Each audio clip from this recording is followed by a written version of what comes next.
আসসালামু আলাইকুম। আমি আব্দুর রহমান জয়। আপনারা নিশ্চয়ই সবাই ভালো আছেন। আমি আজকে আমরা শুরু করছি আমাদের নতুন টাস্ক। আমরা গতদিন ইনসার্ট ট্যাব শুরু করেছিলাম, সেটার এই বাকি অংশ আজকে আমরা শেষ করব। তো আশা করি সবাই রেডি, এবং আমি আশা করি সবাই পুরো ভিডিওটি লাইভে দেখবেন, এবং ভালো লাগলে অবশ্যই লাইক করবেন, শেয়ার করবেন এবং কমেন্টস করবেন। যারা সাবস্ক্রাইব করেননি তারা অবশ্যই সাবস্ক্রাইব করে নেবেন। তো ঠিক আছে, শুরু করা যাক। আজকে আমরা কি শিখছি?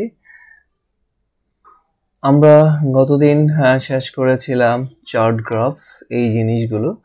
তো আজকে আমরা দেখব এখানে আমরা আরো নতুন কিছু এলিমেন্টস অ্যাড করতে পারি। যেমন আমরা যদি চাই এখানে কোনো টেক্সট বক্স অ্যাড করব, একটু লার্জ টেক্সট রাইট করার জন্য অনেক সময় আমরা নোট লিখে রাখি।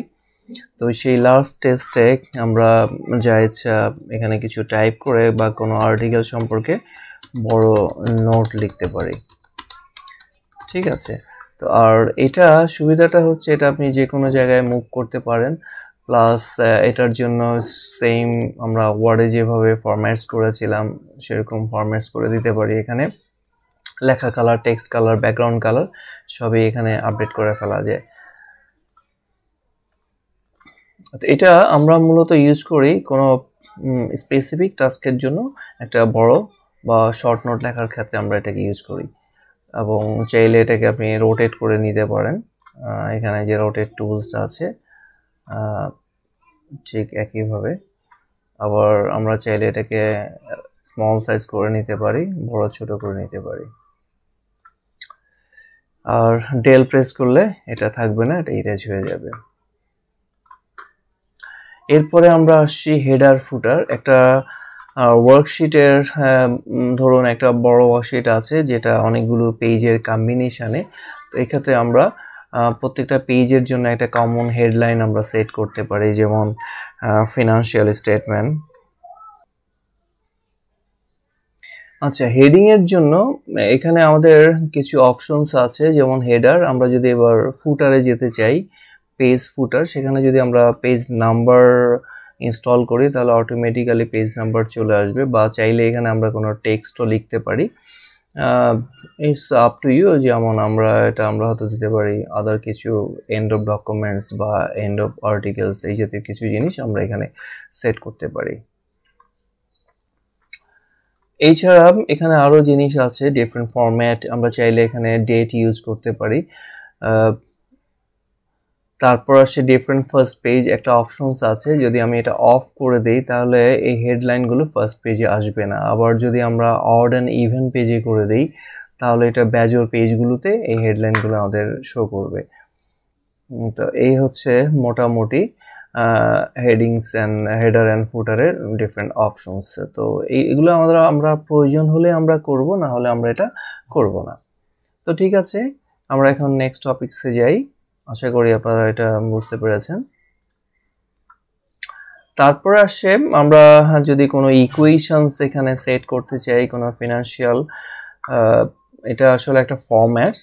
এটা জাস্ট দিয়ে কোনো ক্যালকুলেশন হবে না। এই ইকুয়েশনসটা আমরা হয়তো কোনো একটা অ্যাসাইনমেন্টে কাজ করেছি এবং সেটা কি কি ফর্মুলা আমরা এনশিওর করেছি সেটা জন্য এরকম কিছু ফরম্যাট দেওয়া থাকে। আমরা চাইলে এগুলোর ডাটাগুলো আমরা চেঞ্জ করতে পারি। এগুলো জাস্ট সিম্বলসের মাধ্যমে এই জিনিসগুলো শো করে, বাট এটা এখানে ক্যালকুলেশনস করবে না।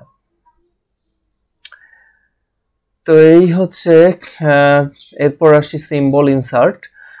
আমাদের টপিক্সের সাথে রিলেটেড যদি কোনো সিম্বলস আমাদের প্রয়োজন পড়ে, এগুলোকে আমি সাধারণত স্পেশাল ক্যারেক্টারও বলি বা সিম্বল বলি। তো এগুলোর সাহায্যে আমরা যে কোনো রকম alphabet, like copyright, like pound sign, like yen, যেগুলো হয়তো অনেকগুলো আমাদের কিপ্যাডে থাকে না, সেই জিনিসগুলো আমরা এখানে যে বিভিন্ন ধরনের ইন্ডিকেটর সাইন্স এগুলো আমরা সেট করতে পারি। এবং এই জিনিসগুলো আমাদের এখানে আবার ফন্ট চেঞ্জ করে নিলে এগুলো আমরা পেয়ে যেতে একটু এনলার্জ করে নিতে পারি। যেমন প্রত্যেকটা জিনিসেরই একটা ফন্টস বড় ছোট করে দেওয়া যায়। এই যে, তো এই হচ্ছে আমাদের ইনসার্ট মেনু।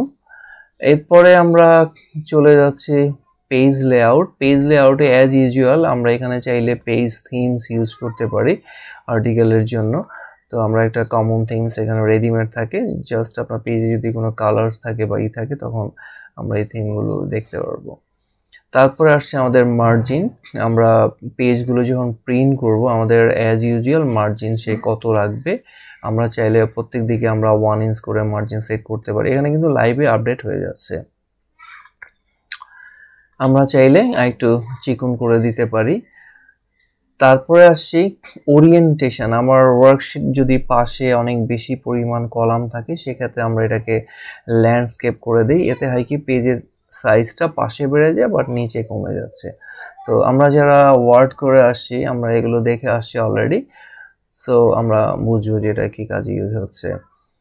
আর এক্সেলের ওয়ার্কশিটগুলো সাধারণত ল্যান্ডস্কেপ ইউজ করা হয়ে থাকে বেশিরভাগ ক্ষেত্রে। এরপর আসি পেপার সাইজ, আমরা কোন ধরনের পেপার ইউজ করতে পারি। এখানে ডিফারেন্ট সাইজের পেপার দেওয়া আছে, তো আমরা চাইলে এখান থেকে প্রত্যেকটা পেপার আমরা অ্যাড করে নিতে পারি। যেমন এখানে আছে লেটার A4 সাইজ স্ট্যান্ডার্ড, তো আমরা এগুলো করব। আর যদি এডিশনাল সাইজ আমরা দিতে চাই তাহলে আমরা সেগুলো কাস্টমস থেকে আমরা সেটা বানিয়ে নিতে পারবো। এই হচ্ছে আমাদের লেআউট। তারপর আসি প্রিন্ট এরিয়া, কতটুকু আমরা প্রিন্ট করতে চাই সেটাও আমরা অনেক সময় সিলেক্ট করে নিতে পারি। এরপর আসে পেজ ব্রেক, ব্যাকগ্রাউন্ড, পেজের ব্রেক। যেমন ওয়ার্কশিটটা দুটো ভাগে যদি আমরা ব্রেক করতে চাই তাহলে সেক্ষেত্রে আমরা একটা পেজ ব্রেক সেট করে দিতে পারি অল্প একটু নিয়ে। এটা ওয়ার্ডও আমরা করে আছি সেম এজ। তারপর আসছে আমাদের পেজের ব্যাকগ্রাউন্ড। পেজের পিছনে যদি আমরা কোনো ইমেজ, ব্যাকগ্রাউন্ড বা কালার্স আমরা দিতে চাই সেক্ষেত্রে আমরা হয়তো একটা ব্যাকগ্রাউন্ড দিয়ে দিতেই পারি। দেখি আমার এখানে কোনো ব্যাকগ্রাউন্ড আছে কিনা। সে আমরা এক্সেল করছি, এক্সেলের একটা ব্যাকগ্রাউন্ড আমরা দিয়ে দিলাম just as per test. But এগুলো সবসময় খেয়াল করবেন এগুলো যেন একটু লাইট কালার হয়, বেশি ডিপ কালার হয়ে গেলে এগুলো দেখতে অত ভালো লাগবে না। এই জন্য একটু লাইট কালার ব্যাকগ্রাউন্ড হলে বেটার হয়। ওকে, তো ঠিক আছে, আজকে আমরা এইটুকুই শিখি এবং প্র্যাকটিস করি।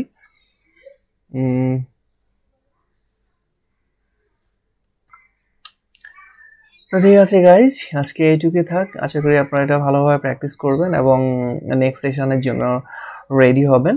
তো আমি আশা করি সবাই এটা ভালোভাবে দেখেছেন এবং ভালো লাগলে অবশ্যই লাইক করবেন, শেয়ার করবেন, কমেন্ট করে দেবেন।